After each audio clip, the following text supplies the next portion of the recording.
na biro-biro ito sa Pilipino. Bawat tao apektado na perwisyo, komplikado, delikado sa lipunan. Paano to mapipigilan? Katawan dapat ingatan, mahalin ang kalusugan, wag hayaang maranasan kumalat sa lipunan at kailangan maiwasan. COVID-19 ang pangalan, di lang dito sa Pinas, maging sa ibang bansa.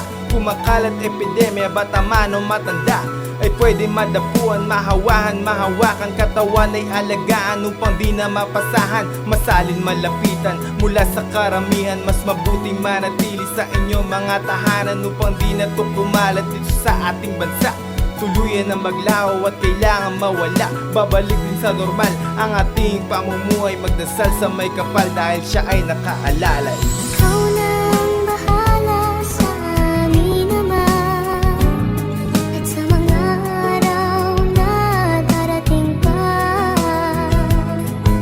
Dalangin namin ay pagpalain mo sana, ikaw ang pag-ibig namin at pag-asa. Ikaw na ang bahala sa amin naman, at sa mga araw na darating pa. Tanging sa'yo lamang hihingi ng awa, sa bawat sandali ikaw na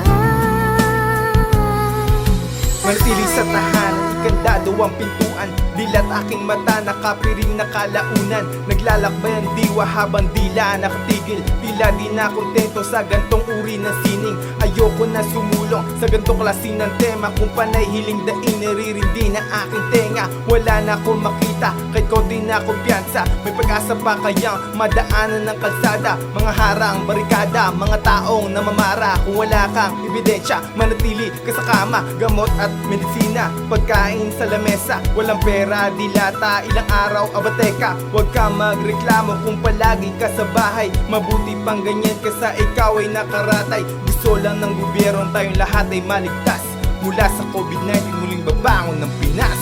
Ikaw na ang bahala sa amin naman, at sa mga araw na darating pa. Dalangin namin ay pagpalain mo sana, ikaw ang pag-ibig namin at pag-asa. Ikaw na ang bahala sa amin naman, at sa mga araw na darating pa.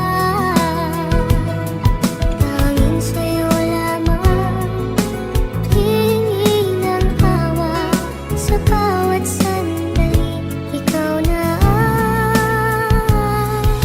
Ako'y sumasaludo sa lahat ng kababayan, nagtataya ng buhay upang tayo'y matulungan. Sundalo at pulis nakatanod sa may kalsada, handa na magtiis kahit malayo sa pamilya. Sa mga doktor at nurse, magdamag sa hospital, pagalingin mga pasyente sa kondisyon na kritikal. Pati na rin sa mga driver naghahatid, nagsasakay, sa lahat ng mga frontliners kahit buhay ibibigay. Sa ordinaryong Pilipino patuloy na nagdarasal, malagpasan mga pagsubok, binubulong sa may kapal. Empleyado ng gobyerno, maging sa mga bangko, handa na magbukas kahit na sobrang delikado. Sa mga manunulat, nagulat ng mga balita, lahat ng may talento na nagpakita ng tiwala. At syempre sa Pangulo na may pusong pambihira, laban sa COVID-19, wagay natin ng bandila. ikaw